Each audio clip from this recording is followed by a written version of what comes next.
Allah kendi doğladı merdinen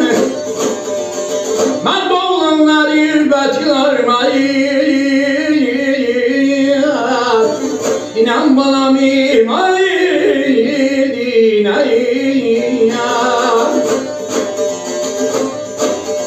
ne muddet yerleşirdim derdinden imanlıyım giden yar gidime gayet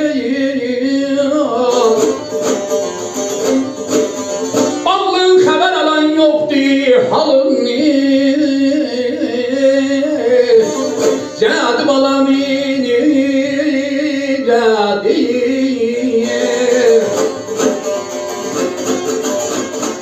hemen halın